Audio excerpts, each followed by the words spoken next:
This is Unsung History, the podcast where we discuss people and events in American history that haven't always received a lot of attention. I'm your host, Kelly Therese Pollock. I'll start each episode with a brief introduction to the topic, and then talk to someone who knows a lot more than I do. Be sure to subscribe to Unsung History on your favorite podcasting app so you never miss an episode. And please, tell your friends, family, neighbors, colleagues, maybe even strangers to listen to. On today's episode, we're talking about the Wampanoag Nation and the true history of Thanksgiving. The Wampanoag tribe of Gayhead, Aquinnah, have lived for over 12,000 years on the island of Noepe, now known as Martha's Vineyard. The Wampanoag Nation once included all of what is now southeastern Massachusetts and eastern Rhode Island, with over 67 distinct tribal communities. European merchant vessels and fishing boats started to travel along the coast of what is now New England in the 16th century, and the Wampanoag interacted with and traded with the Europeans. In 1614, Captain Thomas Hunt invited several Wampanoag onto his ship, and once aboard, he captured them and sold them in Spain as slaves. One of the Wampanoag, from the Patuxet Band, named Tisquantum or Squanto, was saved from his fate when a group of friars blocked his sail, possibly citing a Spanish law that said Native Americans could not be enslaved. Tisquantum made the long journey back home, sailing on an expedition to Newfoundland as an interpreter. Unfortunately, when Tisquantum finally made it back to Wampanoag land, he found that tragedy had struck. Between 1616 and 1619, the Wampanoag suffered from a terrible epidemic introduced by the Europeans. It had long been thought that the epidemic was smallpox, but more recent scholarship has suggested other possibilities, including leptospirosis, or 7-day fever. Whatever the disease was, it devastated the Wampanoag people. They were struck ill in large numbers at the same time, leaving no one healthy enough to care for the sick. It's estimated that up to 90% of the Wampanoag died of the epidemic. In November of 1620, after 66 days at sea, the Mayflower landed at what is now Cape Cod, on Wampanoag land. The Mayflower, carrying 101 people, was supposed to arrive at what is now the Hudson River in New York, and was then part of the Virginia colony. After a rough start, which caused them to leave Europe long after they intended, and rough winds as they approached America, the Mayflower was far off course, and not on the land they were contracted to hold, although that land too belonged to native people. When the Pilgrims landed, they had little food, no knowledge of the land, and faced a fast-approaching winter. They ransacked the empty village of Patuxet that they found, deserted from epidemic, and they dug up graves and stole seeds. The Wampanoag kept their distance that first winter, aware of the dangers posed by Europeans. In March of 1621, the Wampanoag finally approached the Pilgrims. Samoset, a Mohegan from Maine, visited the Pilgrims' village, and when he returned, he was accompanied by Tisquantum, who helped the English, showing them how to plant corn, fish, and gather berries and nuts. In April of 1621, the Wampanoag leader, Massasoit, also known as Assamequin, entered into a treaty with John Carver, the first governor of the Plymouth colony. In the treaty, the two peoples agreed to do no harm to each other and to come to each other's aid if attacked. Although Massasoit did not leave a written record outlining his motivations, it's possible that he hoped to use the English weapons to defend against the more numerous Narragansett nation, who had not been so affected by the epidemic. In autumn of 1621, the Plymouth colonists did hold a harvest feast. It was not a Thanksgiving, which would have been a religious holiday for them, and they did not invite the Wampanoag to the feast. As part of the feast, the colonists shot guns off to celebrate. Massasoit, alerted to possible danger to his allies, showed up to the Pilgrim village with 90 warriors. The Wampanoag were then invited to join the feast. As there was not enough food for everyone, Massasoit sent out some of his men to hunt and bring back 5 deer. The 3-day feast does not appear to have held any special meaning to the Wampanoag or to the Pilgrims. In addition to venison, they likely ate seafood, such as lobster, crabs, fish, and eel, possibly turkey or duck, maize bread, and squash. The Pilgrims likely had very little sugar left from their journey over, so there wouldn't have been pumpkin pie or cranberry bread. White potatoes didn't grow in the area, so there would have been no mashed potatoes. The peace lasted for the rest of Massasoit's life, but not much longer. What had started as a small colony of English, outnumbered by the Wampanoag, quickly grew as more and more ships arrived. The newly arriving colonists took more and more land, clearing large tracts of land and ignoring earlier agreements. Massasoit died in 1661 and was succeeded by his oldest son, Wamsutta. In 1662, the English arrested Wamsutta, also known as Alexander, on suspicion of plotting war. He died during questioning under suspicious circumstances, and his brother, Metacom, also known as Philip, took over. Metacom was angry at the colonists' treatment of the native people and their violation of the treaties. In 1675, he arranged an uprising, which became known as King Philip's War.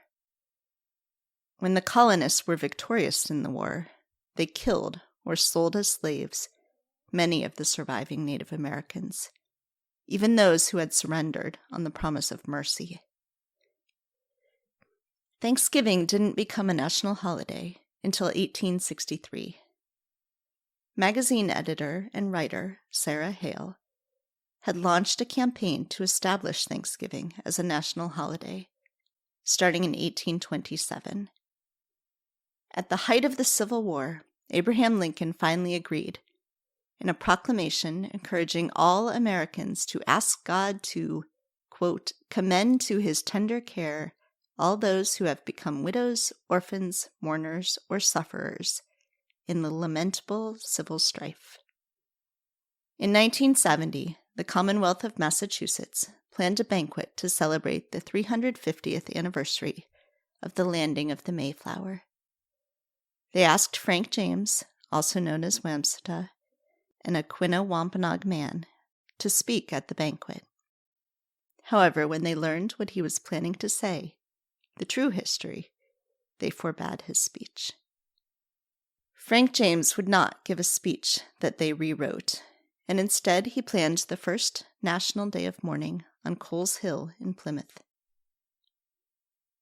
51 years later, the United American Indians of New England still meet at noon on Coles Hill on the U.S. Thanksgiving holiday to remember the genocide of Native people and the theft of Native lands and erasure of Native culture. There are currently more than 2,000 enrolled members of the Wampanoag. Only 2 bands of the Wampanoag have federal recognition. The Aquinnah, who were recognized in 1987 after a decade of activism, and the Mashpee, who were recognized in 2007. Several other bands have been recognized by the state of Massachusetts and have applied for federal recognition. Joining me to help us learn more about the Wampanoag and the dangers of the Thanksgiving myth is Keisha James. enrolled Aquinnah Wampanoag, one of the organizers of the National Day of Mourning, and granddaughter of Frank James. So, hi, Keisha. Thank you so much for joining me today. Thank you for having me. I want to start with, there's a lot of hand-wringing recently about how young is too young to teach kids about race and racial history in the United States. But I'm going to guess that this is a story that you have always known, that you have always been taught. Can you talk some about sort of growing up in your family and knowing the history of your tribe and your grandfather? Sure. So my grandfather, Wamsutta Frank James, founded a protest in 1970 called National Day of Mourning, which was the first Indigenous protest to push back against the Thanksgiving myth. And it has been happening every year continuously since 1970. So this year would be the 52nd National Day of Mourning. And I've been going to National Day of Mourning my entire life. So my entire life, I've known that the Thanksgiving myth is not true. And I've also known how damaging it is to Native youth, as well as it's quite interesting, I would say, to be in school and to be taught something by your teachers and to know it's a lie and sort of see everyone go along with the lie, including adults that you're told you're supposed to trust. And I think that's a very interesting experience a lot of Indigenous students have early on in life, is realizing that you can't necessarily trust the United States educational system. Yeah. What are some of the other ways that this myth is damaging, not just to kids and to school children, but to Native people and especially to the Wampanoag people? So the myth, the basis of the myth is the Pilgrims seeking religious freedom landed on Plymouth Rock. The Indians welcomed them with open arms. They sat down to a harvest feast, and then the Indians conveniently faded into the background at the end. That's sort of what we're taught in school. Mm-hmm. And there are several damaging things to come out of the myth. The first is the idea of peaceful coexistence, the idea that the Pilgrims and Wampanoag were best friends, and that the Wampanoag were treated fairly by the Pilgrims. Another thing to come out of it is the complete erasure of Indigenous genocide, and as well as the histories up here. For example, the Pilgrims and their descendants put Native peoples into so-called praying towns, which were essentially concentration camps where it was very much convert or die. And even if you convert, we're still going to let you die. That was more or less the idea behind them. And of course, the Thanksgiving myth completely erases that because it makes it seem as though everything was wonderful. And it doesn't really account for where we went, and also doesn't really contain anything about us in the current day. It makes it sound as though we're frozen forever in that moment in time, which is a problem. What does the Wampanoag community look like now? As you note, this isn't frozen in time, and you and your people still exist. So what does that look like? What's the diversity of that group? So we're still around. I think it's hard for people in New England to believe. I tend to get asked a lot, didn't you all go extinct? Really sensitive questions like that. But yes, we are still around. In Massachusetts, there are 2 federally recognized Wampanoag nations. Federally recognized just means that the United States recognizes us as sovereign nations and maintains a government-to-government relationship with us. So there's my tribe, the Aquinnah Wampanoag, and our homelands are Noepi or Martha's Vineyard. And then there's the Mashpee Wampanoag, whose homelands are Cape Cod, more or less. There's also state-recognized and unrecognized Wampanoag tribes, including the Herring Pond tribe, whose traditional territory is Plymouth, as well as the Chappaquiddick Wampanoag. So I'd say we're a very diverse people. We're still here.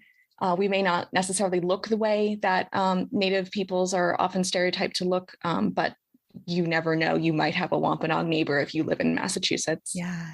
And can you talk some about the Wampanoag language and the efforts to revive it? Yes. So it was said that the Wampanoag language went extinct by the early 20th century. I don't think that's entirely true because, for example, my family still had speakers alive until about the 1950s. But the point is, at some point, the language did go extinct. There were no more speakers of the language. And then in the 80s, a Mashpee Wampanoag tribal member named Jessie Little Doe Baird began a language revival. And today, we have many fluent Wampanoag speakers, as well as people like me who are trying to learn the language. So We're getting there. We're getting our language back, but it's taking a little while. Yeah, definitely. I watched some YouTube videos. It sounds like a beautiful language. Yes. So let's talk some then about your grandfather and the beginning of this National Day of Mourning. Can you talk some about, just sort of set the stage for what happened, why he started that? Sure. So the year is 1970, and 1970 is the 350th anniversary of the landing of the Mayflower. And so the state decides that they want to throw a banquet to commemorate this occasion. And sort of last minute, they realize they need a Native person. And my grandfather was probably the most well-known Native person in the state. He was president of something called the Federated Eastern Indian League. He was just kind of around generally and well-known. And so they reached out to him and asked him to give a speech. And I'm sure they thought he was going to do something along the lines of praise the Pilgrims and thank them for bringing civilization to these shores. And what my grandfather submitted to them was very different. It was a speech that talked about how the Wampanoag have actually not prospered following the arrival of the Pilgrims, and it explicitly calls them out for what they did and calls them murderers, and talks about them robbing graves the second they arrived on this continent and things like that. And the state said, this speech is too inflammatory. You can't go around calling people murderers, even if it's true. And so they said that they would write him a speech and he could give that speech. And my grandfather refused to have words put into his mouth. And so he and other local Native peoples got together, put together a flyer and circulated it all around Indian country, which was very hard to do back in 1970. But it essentially called for a National Day of Mourning on Plymouth, in Plymouth on Thanksgiving Day in 1970. And many Native peoples from all over the country, including members of the American Indian movement, showed up. But it was very much this speech and this speech being suppressed that was the catalyst for National Day of Mourning. Did he then give that speech at the National Day of Mourning? So that speech has actually never been given. It's actually in several anthologies of the greatest never delivered speeches. So it was never given. He gave a different speech, but the speech was printed in newspapers all across the country. So that's sort of how the speech got spread. And what does the National Day of Mourning look like today? So National Day of Mourning today is a gathering, usually about 1,500 Indigenous people and allies. We gather on Coles Hill in Plymouth. Coles Hill overlooks Plymouth Rock, which is significant because Plymouth Rock is very much the birthplace of the American settler colonial project in many ways, and the birthplace of the Thanksgiving myth because, of course, the Pilgrims never landed on Plymouth Rock. It's just a rock that the tourism board dragged down in the 20th century and stamped 1620 on, but it overlooks Plymouth Rock. And we gather at noon. It begins with a prayer, followed by political speeches. I usually give the first speech. My dad used to, which is the general history speech. And then we hear from Indigenous people from all over. People come quite a distance, for example, from Mexico and Canada, to speak about their struggles. We then march through the streets of Plymouth and usually gather down by Plymouth Rock to talk about the mythology and also scare tourists sometimes, because there's a lot of tourists who always aren't really like expecting us, even though we're there every year. And following that, we usually have a social, which is like a big get together meal where we can all get to know each other. Since the pandemic has happened, we've been doing boxed lunches, and we also live stream the event so that people who cannot come can watch us. And we have about 3 hours of pre-recorded content as well from Indigenous struggles all over the world. So I think one thing that I and probably a lot of people who want to be good allies think about is, Thanksgiving is traditionally a time that we get together with families and eat food and such. And, how would you want people to be thinking about this day? And, is it appropriate to still get together for Thanksgiving? What would you like people to think about to do on a day like Thanksgiving? So I just want to stress that we're not against Thanksgiving as a concept. We're against Thanksgiving with a capital T. And what I mean by that is that we have no issue with people getting together and eating with their families and saying thanks, because that's a very important part of Native cultures, saying thanks. But we do have an issue with the propagation of the Thanksgiving myth. So something we always ask people to do is, before they sit down to their Thanksgiving meal, talking about the real history of Thanksgiving. It doesn't have to be long. It doesn't have to get into the bloody details if you don't want to, but it does need to challenge the myth, because many people at your dinner table will probably have been taught some version of the Thanksgiving myth. So just, 10 minutes of your time just addressing that, for some people, this isn't a happy day, and why that is something that we really encourage people to do. And, you mentioned that this is something that you have known about and been taking part in since you were a kid. I have little kids, and I am, trying to raise them to be hopefully good allies and culturally sensitive. Are there ways that you think that, I don't want to shield my kids from anything, but, that you think are sort of the best way to approach this with kids, as you're thinking about sort of getting them interested and perhaps enraged.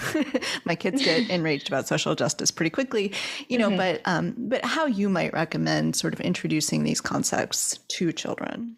Yeah, so I would recommend introducing the idea that the Pilgrims and the Wampanoag were not friends, that the Pilgrims treated the Wampanoag unfairly. I think most kids can understand that concept, and the idea that the Pilgrims took something from the Wampanoag, which is land, and that if you have older children, that they killed the Wampanoag.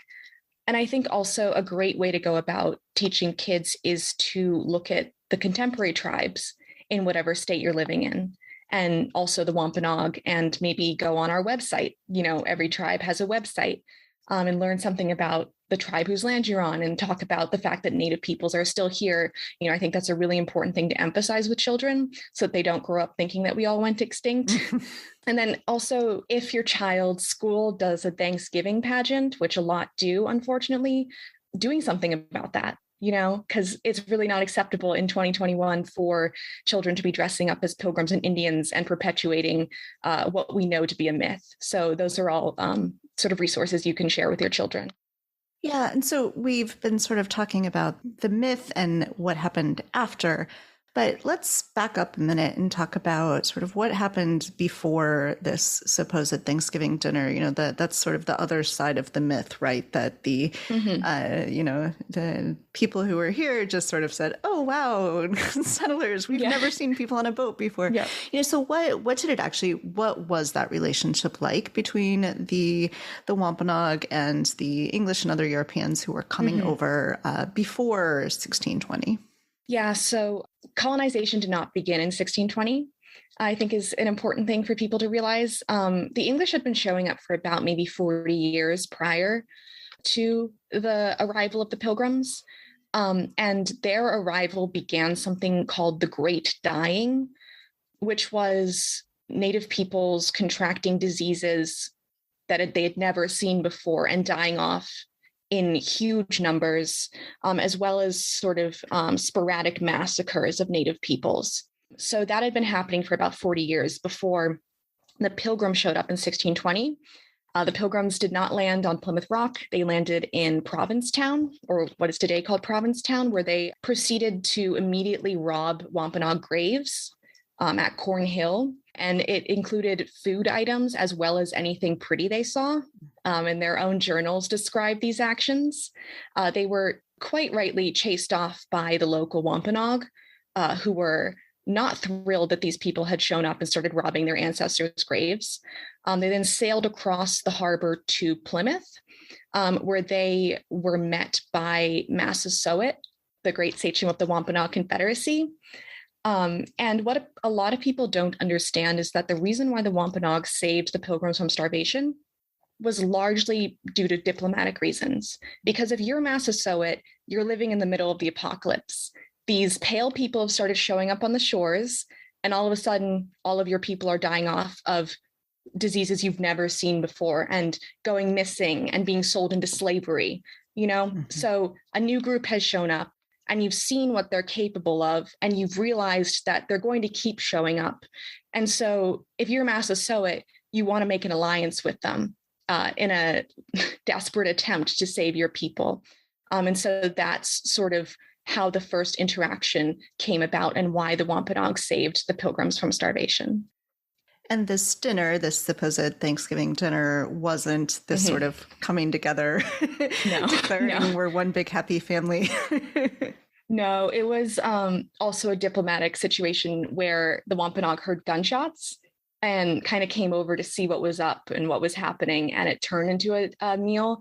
But there were no women present. There were no children present. Nothing like the storybooks would have you believe, where it's usually, women preparing this elaborate feast and you sitting down at a table with, it wasn't anything like that.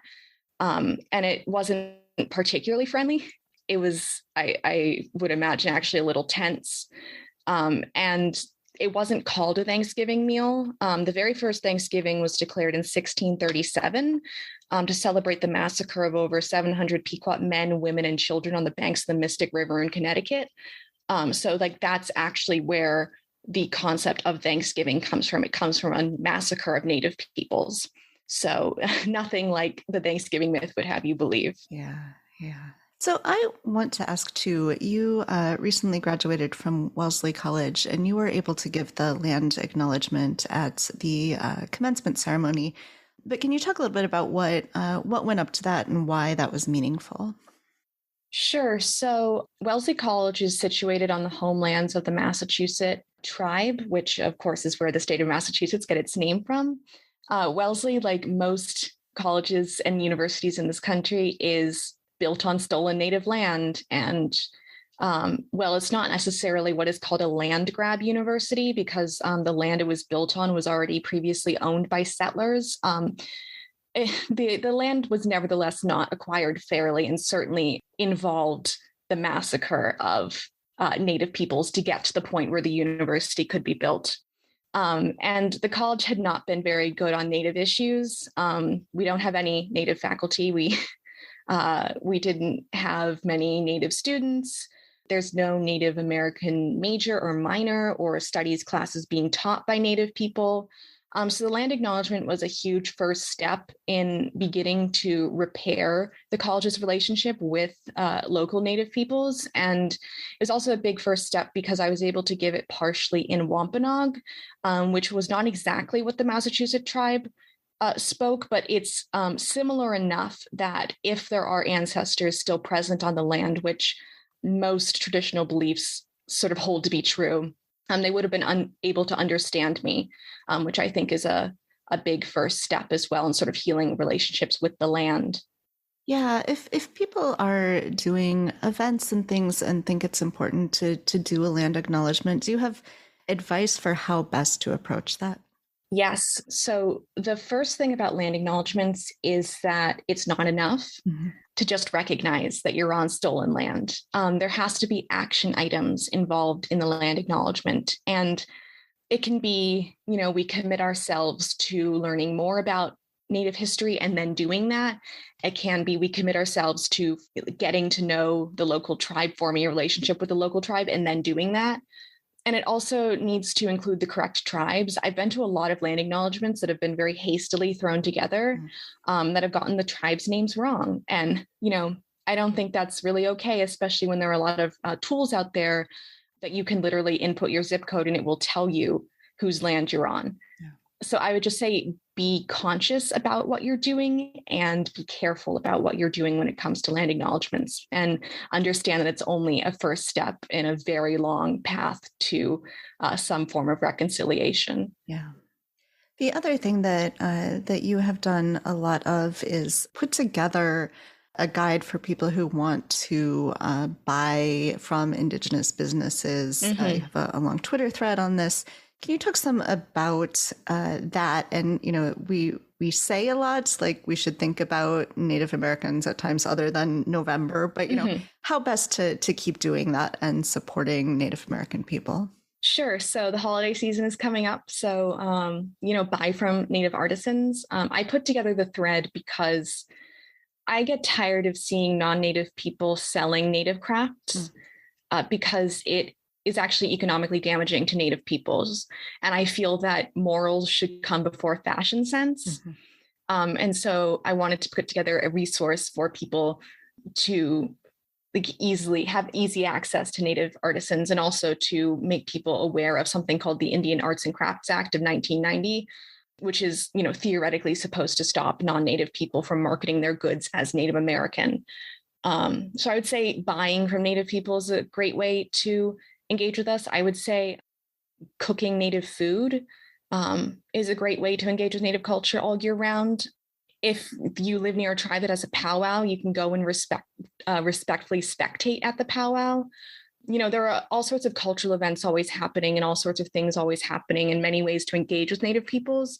And I would just caution people against only engaging with us in October and November and then forgetting about us for the rest of the year, because Thanksgiving and Columbus Day / Indigenous Peoples Day are sort of the two main ways we're engaged with, and both revolve around Native American genocide. And so, choosing some times that don't revolve around our genocide and are actually a celebration of Native peoples would be nice. Yeah, definitely. I sometimes look at things like Native jewelry and worry that if I were to buy it, I want to buy it and support the artist, but that if I were to then wear the jewelry, that might be cultural appropriation. So, could you speak to that? Yeah. So generally jewelry is okay. Obviously sacred items should be off limits. Pipes, eagle feathers, which are already illegal for non-Native people to own. Bear claws, which are already illegal for non-Native people to own. Ribbon skirts, not exactly okay for non-Native people to wear them. But jewelry is actually, and beadwork are usually very okay for non-Native people to own, because they actually have our roots in our oppression. And we're the only way that we could make money for decades, because job opportunities were so limited to Native peoples, especially on reservations, that arts and crafts was very much the only way that income could be made. So jewelry is generally safe to buy. Terrific. Great. Then I'm going to go buy a lot of jewelry. Yes. In addition to looking at your thread and buying jewelry, are there other ways that people who want to be allies can support either Native people as a group or individual tribes, individual people? Sure. So I would say any ally, first and foremost, should do their research. There are a lot of resources out there written by Native peoples on anything you want to know. So if you're wondering if it's okay to call us American Indians, which by the way, it's not, that's out there and has been written on extensively. I would say that other ways to engage with us are obviously learning whose land you're on, learning the history of that land, because it's not enough to just say, oh, I'm on Wampanoag land. You really need to go deeper than that and understand why you were able to eventually come to live on Wampanoag land, and the history behind that, and the fact that it's likely not going to be pretty. I would say respectfully participating in our cultures is a great way for allies to interact. Going to museums, if the museum has Native American artifacts that they shouldn't have, working to get those back to the tribes, supporting Native activists, never speaking for us. So, for example, I do a lot of work on Indigenous Peoples Day, and there's a bad tendency for non-Native people to just decide to try to pass Indigenous Peoples Day in their town without consulting us, which is not acceptable, because I don't know how you're going to declare Indigenous Peoples Day without letting an Indigenous person know that you're trying to do that. Just generally letting Native people take the lead on any of our issues, and also letting Native people take the lead on many climate struggles as well. Yeah. So I will put in the show notes, I will put a link to the National Day of Mourning information, and also to your Twitter thread with the Indigenous businesses to support. Is there anything else that you want to make sure we talk about today? Nope. I think that's it. I think National Day of Mourning is a great starting point to challenging the Thanksgiving myth.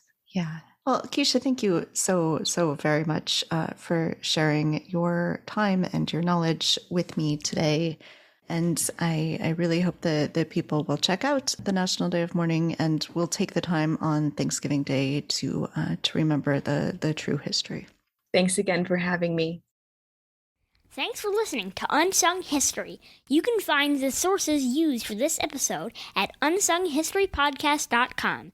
To the best of our knowledge, all audio and images used by Unsung History are in the public domain or are used with permission. You can find us on Twitter or Instagram at unsung__history or on Facebook at Unsung History Podcast. To contact us with questions or episode suggestions, please email Kelly at unsunghistorypodcast.com. If you enjoyed this podcast, please rate and review and tell your friends. MSW